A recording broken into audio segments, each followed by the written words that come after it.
بسم اللہ الرحمن الرحیم۔ معزز سامعین و ناظرین، السلام علیکم ورحمۃ اللہ وبرکاتہ۔ میں امید کرتی ہوں کہ آپ سب خیریت سے ہوں گے، خوشحال ہوں گے۔ میری دعا ہے کہ اللہ تعالیٰ آپ کو خوش اور آباد رکھے۔ آج کی میری اس ویڈیو کا موضوع ہے، کیا دعائیں قبول ہوتی ہیں؟ یعنی کہ اگر اللہ سے کچھ مانگا جائے تو اللہ دیتا ہے؟ کتنا عرصہ مانگا جائے، کیسے مانگا جائے، دعا مانگنے کا طریقہ، یہ آپ سب جان سکیں گے میری اس ویڈیو میں۔ تو ویڈیو کو لاسٹ تک ضرور دیکھیے گا، اور اگر ویڈیو اچھی لگے تو لائک، شیئر اور کمنٹ ضرور کر دیجیے گا، اور چینل کو بھی کائنڈلی سبسکرائب کر دیجیے گا۔ تو بڑھتے ہیں ویڈیو کے موضوع کی جانب۔ ویڈیو کا موضوع ہے، کیا دعائیں قبول ہوتی ہیں؟ رحمت خداوندی کا دروازہ ہر وقت اور ہر کسی کے لیے کھلا رہتا ہے۔ کوئی بھی شخص جب چاہے بغیر کسی روک ٹوک کے التجا کر سکتا ہے، اس لیے دعا تو ہر کسی کی مؤثر ہوتی ہے۔ امام ابن قیم رحمۃ اللہ کہتے ہیں، دعائیں اور تعوذات یعنی کہ ایسی دعائیں جن میں اللہ کی پناہ حاصل کی جائے کی حیثیت اسلحہ کی طرح ہے، اور اسلحے کی کارکردگی اسلحہ چلانے والے پر منحصر ہوتی ہے، صرف اسلحے کی تیزی کارگر ثابت نہیں ہوتی۔ چنانچہ اسلحہ مکمل اور ہر قسم کے عیب سے پاک ہو، اور اسلحہ چلانے والے بازو میں قوت ہو، اور درمیان میں کوئی رکاوٹ بھی نہ ہو، تو دشمن پر ضرب کاری لگتی ہے، اور ان تینوں اشیاء میں سے کوئی ایک ناپید ہو تو نشانہ متاثر نہیں ہوتا۔ جیسا کہ اس بیان سے واضح ہوا کہ کچھ حالات، آداب اور احکام ہیں جن کا دعائیہ الفاظ اور دعا مانگنے والے میں ہونا ضروری ہے، اور کچھ رکاوٹیں اور موانع ہیں جن کی وجہ سے دعا قبول نہیں ہوتی۔ چنانچہ ان اشیاء کی دعا مانگنے والے اور دعائیہ الفاظ سے دور ہونا ضروری ہوتا ہے، لہٰذا جو ہی یہ تمام اشیاء موجود ہوں گی، دعا قبول ہو جائے گی۔ چنانچہ قبولیت دعا کے لیے چند معاون اسباب: دعا میں توجہ، یقین، اخلاص، ریاکاری سے گریز۔ اللہ تعالیٰ غافل دل کی دعا قبول نہیں فرماتے، اور قرآن مجید میں ہے کہ کون ہے جو قبول کرتا ہے بے قرار کی دعا جبکہ اس کو پکارے۔ اس سے معلوم ہوتا ہے کہ دعا کی قبولیت کے لیے اصل چیز پکارنے والے کی بے قراری کی کیفیت ہے، توبہ اور اللہ کی طرف رجوع۔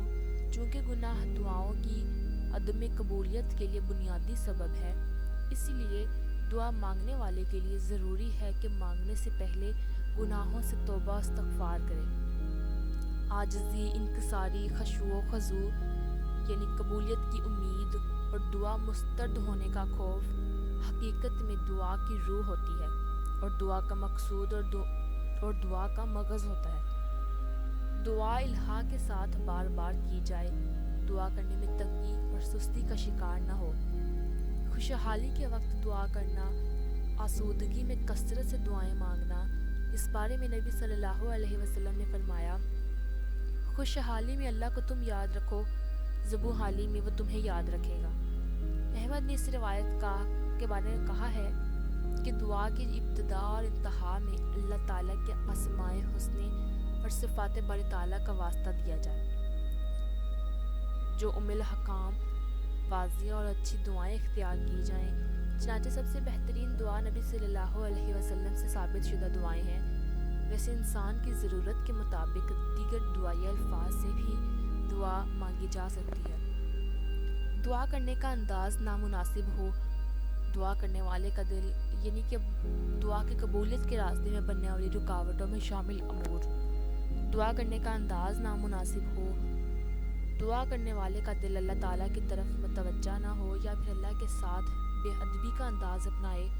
مثال کے طور پر دعا اونچی اونچی آواز سے کرے، یا اللہ سے ایسے مانگے جیسے اسے اللہ تعالیٰ سے دعا کی قبولیت کے لیے کوئی چاہت ہی نہیں ہے، یا پھر تکلف کے ساتھ الفاظ استعمال کرے اور معنی مفہوم سے توجہ بالکل ہٹ جائے، یا بناوٹی آہو بکار اور چیخو پکار میں مبالغہ کے لیے تکلف سے کام لے۔ دعا کی قبولیت کے لیے کوئی رکاوٹ موجود ہو، مثلا اللہ کے حرام کردہ کاموں کا ارتکاب کیا جائے، جیسے کہ کھانے پینے، پہننے، جائے اقامت اور سواری میں حرام مال استعمال ہو، ذریعہ آمدنی کا حرام کاموں پر مشتمل ہو، دل پر گناہوں کا زنگ چڑھا ہوا ہو، دین میں بدعات کا غلبہ ہو، اور قلب پر غفلت کا قبضہ ہو۔ حرام کمائی کا کھانا قبولیت دعا کے لیے سب سے بڑی رکاوٹ ہے۔ آپ صلی اللہ علیہ وسلم نے فرمایا، نے ایک آدمی کا ذکر فرمایا جس کے لمبے سفر کی وجہ سے پراگندہ اور گرد و غبار سے اٹے ہوئے بال ہیں۔ اپنے دونوں ہاتھ کر آسمان کی جانب اٹھا کر کہتا ہے، یا رب اس کا کھانا بھی حرام کا، پینا بھی حرام کا، اسے غذا بھی حرام کی دی گئی، ان تمام اسباب کی وجہ سے اس کی دعا کیسے قبول ہو۔ اس حدیث کو مسلم نے روایت کیا ہے۔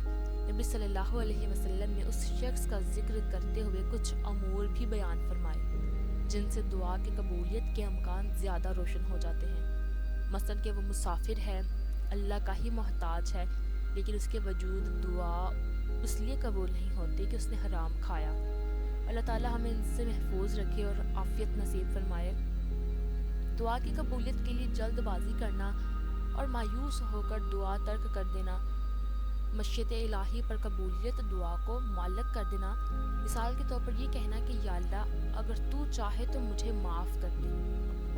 قبولیت دعا کے لیے یہ لازمی نہیں کہ ان تمام آداب کو بیک وقت ملحوظ خاطر رکھیں، اور تمام رکاوٹیں بھی نہ ہوں، کیونکہ ایسی صورتحال نادر ہی پائی جاتی ہے، لیکن پھر بھی انسان کو اپنی استطاعت کے مطابق ان آداب کو ملحوظ خاطر رکھنے کی کوشش کرنی چاہیے۔